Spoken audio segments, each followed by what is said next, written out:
Decía el dramaturgo francés del siglo XX, Eugène Annas, no ilumina la respuesta, sino la pregunta.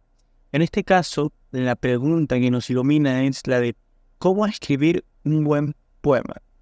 Cuando trato de responder a esta pregunta, con lo primero que me tropiezo es conmigo mismo. Surgen a colación dos temas. Primero, identidad y segundo, autoridad. Por un lado, ¿quién soy yo para responder a esta pregunta? Claro, ¿es que acaso soy yo otro opinólogo más que se aventura a hablar sobre temas de los que no tiene ninguna idea? La respuesta podría ser que sí, si tenemos en consideración que ni he publicado libros de poesía, ni mucho menos he cursado la carrera en letras. Por lo tanto, carezco de la autoridad para hablar de estos temas. Lo que sí tengo, sin embargo, es una pobre inventiva, una curiosidad exagerada y una limitada capacidad de síntesis que me permiten, luego de haber hecho cierto tipo de lectura, confeccionar una respuesta que espero que esté más o menos fundamental. Así que esta es mi respuesta a la pregunta de cómo escribir un buen poema. Entonces,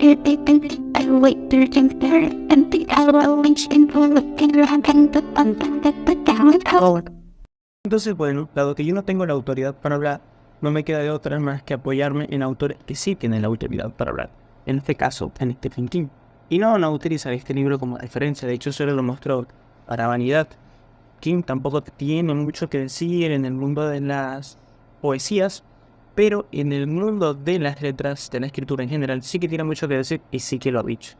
En el año 2000, King publicó un libro llamado On Writing, Memoir of the Craft, el cual se tradujo al español como Mientras escribo, y en el año 2010 se publicó como una edición en la que se incluía una lista de libros que King recomendaba a escritores nobles. Y en ese libro se dicen muchas cosas interesantes, pero una de las más interesantes es que la escritura es un arte que se puede aprender, pero que no se puede enseñar. Y esto es una idea que King ha repetido inclusive en sus conferencias y entrevistas. La escritura se puede aprender, pero no existe un método universal que un profesor, por muy capacitado que esté, pueda transferirle a sus alumnos para que estos escriban obras magistrales. Eso es imposible.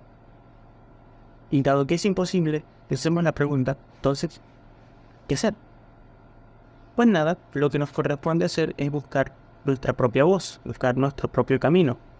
Esto en realidad es una obviedad, no habría por qué incurrir en libros de King, ni por qué buscar autores para que nos digan que no existe una fórmula mágica para escribir, y por lo tanto, pues, cada quien desde su propia experiencia, de su propia subjetividad tendrá que buscar su propia fórmula mágica, por decirlo de alguna forma. Lo que pasa es que por mi manera metódica de construir los discursos tengo que pararme en obviedades constantes, y por la cantidad de cosas que veo en internet, la verdad es que prefiero que sea así, porque a veces lo obvio parece no ser tan obvio.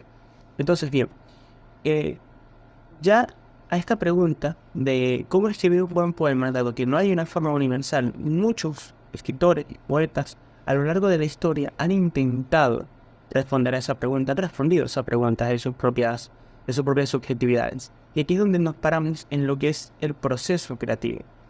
Claro, entendemos por proceso creativo ese conjunto de pasos, técnicas y estados mentales que los poetas utilizan para crear sus obras. Este proceso puede variar enormemente, inmensamente, dependiendo de un poeta a otro. Y a menudo incluye etapas como la inspiración, la investigación, la escritura, la revisión y la reescritura. Un poeta del proceso creativo fue Edgar Allan Poe. Él reflexionó sobre su labor como escritor en dos textos muy importantes para la teoría literaria. En 1846, Poe publicó un libro llamado Filosofía de la Composición, en donde analizaba el proceso creativo. Tras El Cuervo, que es uno de sus poemas más famosos, de hecho creo que es el poema más famoso, uno de los aspectos más interesantes de su propuesta fue romper con el mito del escritor como un ser inspirado. Es decir, la creación requiere planificación, requiere precisión, y requiere mucho trabajo, no es algo que ocurra siempre, de forma espontánea, en el que la musa te cae como del cielo y de repente se te ocurre la gran idea, ¿no? Así planteó que lo principal era tener control sobre el material. En sus palabras, dijo: consiste en mi propósito en demostrar que ningún poeta de la composición puede atribuirse a la intención ni al azar, que aquello avanzó hacia su determinación, paso a paso, con la misma exactitud y la lógica rigurosa propia de un problema matemático. Luego, en 1848, fue el turno del principio poético. Poe publicó el Principio Poético, donde explicó todas sus ideas en torno a la poesía. Para el autor, la estética era lo más importante. En general, su obra careció de interés por la realidad social o la moral, pues su eje era el lenguaje. De esta manera buscaba que el lector pudiera vivir la experiencia del poema, dejándose llevar por el ritmo. En ese sentido, la musicalidad era un factor determinante. A través de esto se podía llegar al encuentro de lo bello. Es por este motivo, y esto es un dato interesante, que varios expertos, entre ellos el mismo francés Chuck Baudelaire, que tengo aquí una de las obras más importantes de ese poeta, este poeta que acabo de mostrar, afirma que su poesía pierde sentido al ser traducida. O sea, la poesía de Edgar Allan Poe ponía tanto énfasis en el lenguaje y en la musicalidad que cuando se traducen, y obviamente las palabras de un idioma y en otra no suenan igual, inevitablemente van a haber cambios en la sonoridad, pues se pierde mucho, se pierde mucho de la esencia, se puede decir, se pierde mucho de la emoción, dado que la cadencia no es similar. Entonces, si van a leer Edgar Allan Poe, léanlo en su idioma original. Pero bueno, que esa es la forma en la que Edgar Allan Poe nos habla de su proceso creativo, poniendo un importante énfasis en la planificación, en la reflexión sobre la temática. De hecho, él explicó para escribir su poema El Cuervo, él ya había reflexionado sobre la temática, la longitud, si iba a ser melancólico, qué tipo de lenguaje iba a utilizar, si iba a ser vulgar, si iba a ser formal, etc. O sea, el tipo lo planificaba absolutamente todo. Era una máquina de planificación. Miren, la verdad es que yo espero que este video fácil sin penas ni glorias. Es decir, espero que nadie lo vea. Sin embargo, como a mí me enseñaron que se debe hacer lo correcto, incluso aunque nadie lo esté viendo, voy a poner este pequeño aviso en la pizarrita. Ahí, wow. Bueno, básicamente es un cartel de no fumar. ¿Y por qué pongo un cartel de no fumar? Y pongo que estoy un poco en contra del consumo de ese tipo de cosas, porque el siguiente poeta del que voy a hablar tiene cosas interesantes que decir respecto a ello. Es Arthur Rimbaud. Este poeta es conocido por ser uno de los más revolucionarios del siglo XIX. Tenía un proceso creativo que desafiaba las normas convencionales de su tiempo y un enfoque profundamente intuitivo y experimental, buscando siempre romper con las estructuras tradicionales de la poesía. ¿Qué tuvo que decir este poeta respecto al proceso creativo? Pues en su carta del vidente, Rimbaud describe su método conocido como el desarreglo sistemático de los sentidos, que le permitía alcanzar una visión poética más profunda y auténtica. Pero, ¿en qué consistía exactamente ese desarreglo sistemático de los sentidos? Pues el desarreglo sistemático de los sentidos implica someterse a experiencias de estados de la conciencia alterados. ¿Y cómo llegamos a eso? Pues mediante el consumo de sustancias como el alcohol y el hachís, así como mediante la exploración de experiencias extremas y sensoriales.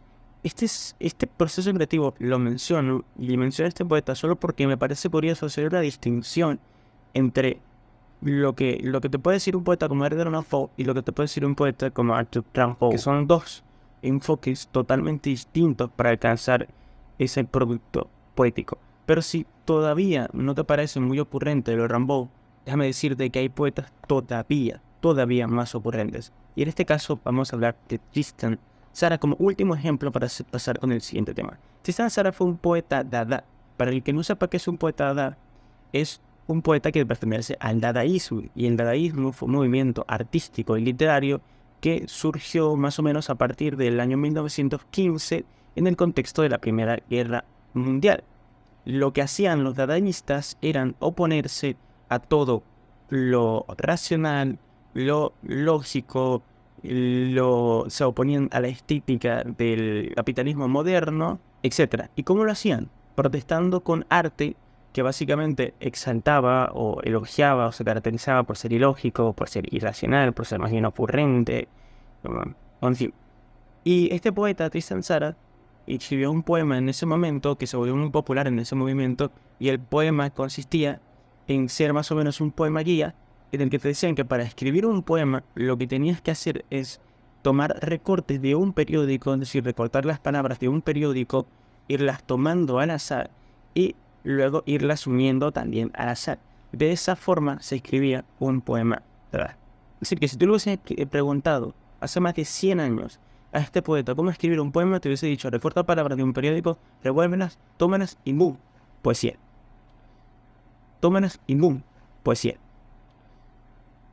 ¿Vale? Esos son 3 enfoques creativos del proceso creativos muy originales, cada uno muy diferente del otro, y que nos dejan ver esta multiplicidad de enfoques y de perspectiva. Ahora, surge otra pregunta, surge otro punto, y es que, pues, ¿por qué el video se va a extender más? Es decir, ¿por qué este video es más largo y por qué no lo dejamos aquí? En el hecho de que, bueno, como no hay una forma universal de responder a la pregunta, porque cada quien debe encontrar su voz y debe encontrar su camino, ¿por qué no termina el video? Bueno, pues esto es algo que menciona King también en su libro. Si bien hay aspectos subjetivos que no pueden transferirse a los demás, hay aspectos objetivos dentro de la escritura, como lo menciona King en su libro, pero yo lo extrapolo también a la poesía y en general a todo. Hay aspectos objetivos que sí pueden transferirse a los demás mediante cátedras, mediante clases o mediante un video en YouTube. Así que el resto del video me voy a dedicar a mencionar algunos de esos aspectos objetivos que he compilado y que pueden servir de base para ir caminando en el espinoso camino que implica escribir un buen poema. Empecemos hablando del verso. La palabra verso proviene del latín versus, que significa línea o surco. Originalmente se refería a la acción de girar el arado al final de un surco para comenzar otro, lo cual asemeja al movimiento en la poesía de finalizar una línea para comenzar con la otra. Existen muchas formas de clasificar los versos, pero la primera a la que haremos alusión es a la de los versos en arte mayor o en arte menor. Para esto tenemos que hacer alusión a la métrica. La métrica es el arte de dividir la longitud de los versos o de medir la longitud de los versos separándolos en sílabas. Los versos de arte mayor son aquellos que contienen más de 8 sílabas métricas. La longitud de estos versos permite una mayor elaboración y profundidad de la expresión poética. Históricamente, los versos de arte mayor han sido preferidos en la poesía culta y formal, como los sonetos de Garcilaso de la Vega o en las odas de Fray Luis de León. Por otro lado, los versos de arte menor son aquellos que tienen 8 o menos sílabas. Estos versos son característicos de la poesía popular y lírica, como las coplas y los romances. La brevedad de los versos de arte menor facilita una expresión más directa y accesible, lo cual las hace ideales para la transmisión oral y la musicalización. Así que ya empezamos teniendo esta idea de los versos y entendiendo que se pueden clasificar en arte mayor y arte menor. Pueden ser largos o pueden ser cortos. Y ya esto es una cuestión de gusto, no sé si a ti te gusta largo o a ti te gusta corto, ya dice. Eso es una cuestión de gusto, si te gusta largo o corto. Antes de ir con el siguiente punto, me gustaría dar un ejemplo de lo que es un verso de arte menor, en este caso un octasílabo, verso de 8 sílabas. Citaré parte de un poema de Antonio Machado, uno de los grandes poetas de la generación del 98 en España. Este poema se llama La Saeta, compuesto por versos, como ya he dicho, octasílabos. La saeta. Oh, la saeta, el cantar al Cristo de los gitanos. Me gustaría hacer un señalamiento en estos dos versos que he mencionado, y es que el primero, si se fijan, o la saeta, el cantar, son 7 sílabas. Son 7 sílabas. Pero he dicho que son versos octasílabos, entonces, ¿qué pasa? Esto es muy importante. Y es que la métrica del verso se va a ver modificada. Esto es importante. La métrica del verso se va a ver modificada dependiendo de si la última palabra del verso es aguda. En tal caso, si es aguda, como es el caso de cantar, se le suma una sílaba. Si es esdrújula, se le restaría una sílaba al verso. Y si es grave o llana, el verso quedaría igual. Esto es importantísimo. Por tal razón, el verso, según las reglas, sí sería octasílabo, porque se le sumaría una sílaba. Entonces, bueno, importante tenerlo en cuenta. Oh, la saeta, el cantar al Cristo de los gitanos, siempre con sangre en las manos, siempre por desenclavar, cantar del pueblo andaluz que todas las primaveras anda pidiendo escaleras para subir a la cruz. También he dicho que aparte de poder clasificarse los versos según la cantidad de sílabas que posean, en arte mayor, en arte menor, también es posible clasificarlos según la rima. Existe el verso rimado, que es aquel que tiene rima consonante o consonante. Existe el verso blanco, que es el que no tiene rima, pero que mantiene una métrica regular. Y también existe el verso libre, que es aquel que no tiene rima ni métrica. La rima es fundamental en la poesía, ya que es la que nos permite añadir musicalidad, estructura y cohesión al poema. Ahora, ¿cuáles son los tipos de rimas que tenemos que tener en consideración? Pues bueno, en primer lugar tendríamos la rima consonante, también conocida como rima perfecta, que es la que ocurre cuando las consonantes y las vocales finales de la palabra coinciden a partir de la última vocal. Un ejemplo de rima consonante sería: en el silencio solo se escuchaba un susurro de abejos que sonaba. Un ejemplo de rima asonante ocurre cuando las vocales coinciden a partir de la última vocal acentuada, mientras que las consonantes pueden ser diferentes. ¿No? Un ejemplo de esto puede ser: verde que te quiero verde, verde viento, verdes ramas. Por otro lado, la rima libre es la que no sigue un patrón fijo de rima. Los poetas utilizan esta forma para tener más libertad creativa y romper con las convenciones tradicionales. También existe otro tipo de rima, que es la rima interna. Esta se produce en el mismo verso en lugar de al final. Un ejemplo de esto sería: el sol brilla en la colina y la luna ilumina. En una sola línea vemos que la rima es interna. Acá voy a dejar esta imagen en la que se pueden ver los esquemas de rima. También existen una serie de esquemas los cuales nos permiten identificar la rima. Vemos que los esquemas o la forma en la que se escribe va a cambiar dependiendo de si el verso es de arte mayor o de arte menor. Aquí tendríamos lo que es el pareado, que es una estructura de dos versos que riman entre sí. Tendríamos el terceto, 3 versos con rima alternada. Tendríamos el cuarteto, que son 4 versos con rima abrazada. Tendríamos el serdontesio, que son 4 versos con rima alternada. Tendríamos la redondilla, 4 versos octasílabos con rima abrazada. Tendríamos el soneto, que se compone por 14 versos en decasílabos distribuidos en 2 cuartetos y 2 tercetos con rima consonante. Bien, hablemos ahora sobre el impacto de la rima en la poesía. Hay 3 aspectos que voy a señalar sobre el impacto de la rima en la poesía. Tienen que ver con la musicalidad. La rima, como ya he dicho, pero voy a hacer énfasis, añade un ritmo melódico al poema, haciendo que sea más agradable de leer y escuchar. La repetición de sonidos crea una cadencia que puede enfatizar ciertos sentimientos o ideas. También, y esto es algo que a mí me gusta mucho, que es la memorabilidad. Los poemas con rimas son más fáciles de memorizar debido a la repetición de sonidos.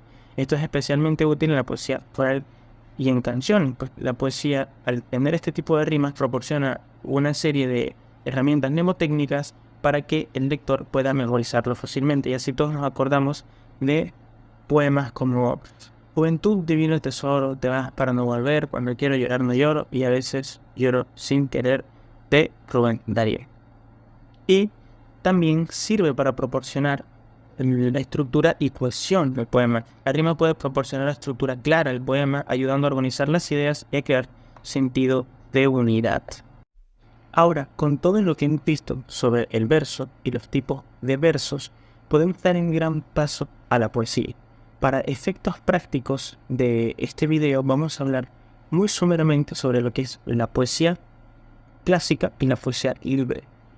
Por un lado, entendemos la poesía clásica como aquella que se caracteriza por la adherencia a formas y estructuras rígidas. Esta tradición incluye el uso de métricas específicas, esquemas de rima y estrofas bien definidas. Básicamente, lo que hemos estado viendo hasta ahora. Por otro lado, la poesía libre se caracteriza por la ausencia de una estructura métrica y rima fija. Walt Whitman, un poeta estadounidense del siglo XIX, es considerado uno de los primeros y más influyentes poetas en utilizar el verso libre. Su obra, The Leaf of Grass, hierba de hoja, publicada por primera vez en 1855, es un ejemplo destacado de esta forma poética. Whitman se inclinó por un tipo de verso irregular y de gran extensión, inspirado en la versión inglesa de la Biblia y el paralelismo semántico de los salmos y profetas. Walt Whitman defendía el verso libre como una forma de capturar la esencia de la vida y la naturaleza humana sin las limitaciones de la métrica y las rimas tradicionales. En sus propias palabras, buscaba una forma de poesía que fuera tan libre como la vida. Pues, estamos ya en la parte final de este video y me gustaría hacer unas reflexiones. Creo que con todo lo que se ha dicho hasta ahora, alguien que no supiera demasiado de poesía podría irse con más seguridad para escribir algún poema. Porque hemos reflexionado sobre la pregunta de cómo hacer un buen poema, hemos visto las respuestas que nos proporcionan varios autores, algunos que explican en su proceso creativo lo meticuloso que son a la hora de reflexionar sobre la temática, la longitud, la forma y el fondo que van a utilizar, lo que van a expresar y cómo lo van a expresar. Otros que buscan estados de éxtasis consumiendo cierto tipo de sustancias que aquí no recomendamos, y otros que tienen métodos muy ocurrentes, los cuales cortan palabras de periódicos o de revistas y simplemente las juntan al azar y ponen poesía. También hemos repasado las diferencias, aunque sea de modo superficial, entre la poesía clásica y la poesía libre. Por cierto, para quienes dicen que la poesía clásica está muerta, yo tengo algo en una entrepierna que me está colgando, que seguramente les interesaría ver. Algo muy grande que tengo en la entrepierna que tienen fuera. Y que yo creo que la gente que dice que la poesía clásica está muerta, le gustaría ver qué es lo que tengo allí. Le gustaría ver qué es lo que tengo.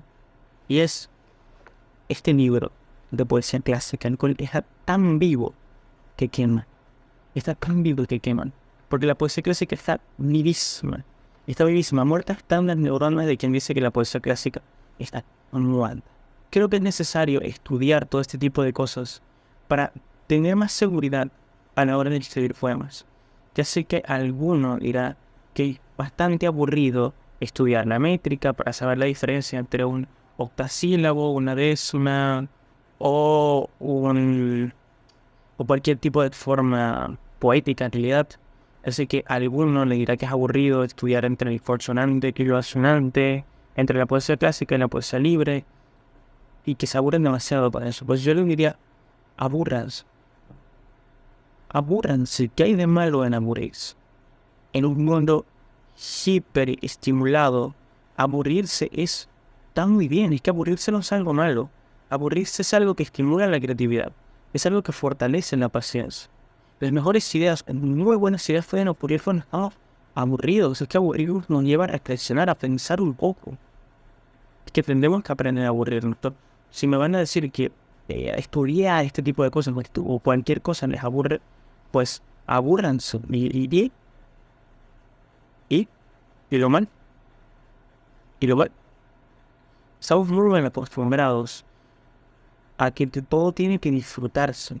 Y no necesariamente las cosas tienen que disfrutarse. A veces tenemos que aburrirnos, a veces tenemos que sufrir un poco para adquirir ciertos conocimientos. A veces tenemos que quemarnos las pestañas para construir ciertos conocimientos. Y otra cosa que quiero mencionar es que cuidado con limitar la poesía o con creer que la poesía se limita a la expresión de las emociones, puramente a la cursilería y a lo romántico. No digo que no pueda usarse para eso, ni digo que esté mal. Pero no se limita a eso y no podemos limitarlo porque no todos leemos para disfrutar. No está mal leer para disfrutar, pero algunos leemos para reflexionar, para tener puntos de vista distintos. Entonces la poesía no se limita puramente a la expresión de emociones y de sentimientos y de cursilerías.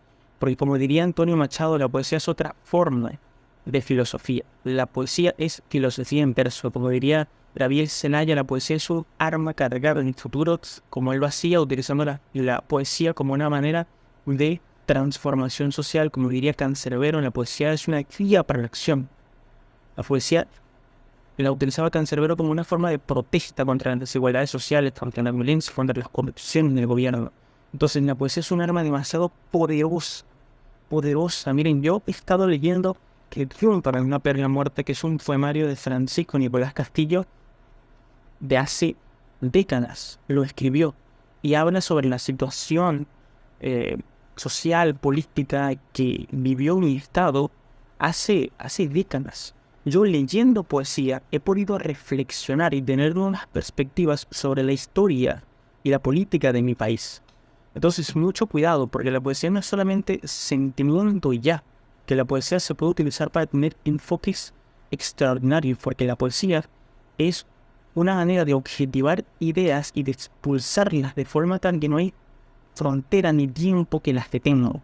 No hay fronteras ni tiempo que las detenga, y a veces hay que aburrirse, sí, y hay que estar quemándose en las tentanas, sí, pero no hay de otra, porque no todos podemos disfrutarlo. Así que lean a los pre-renacentistas, así que lean a los poetas del siglo de oro, así que lean a los post-románticos también, así que lean a los modernistas, como Rubén Darío, así que lean a los vanguardistas, así que lean a los poetas de su país, de su estado, así que lean a los poetas que aparentemente van a ser olvidados, pero que no lo son. Así que lean sonetos, lean todo, lean todo, lean mucho, no dejen de leer y abúrranse bastante.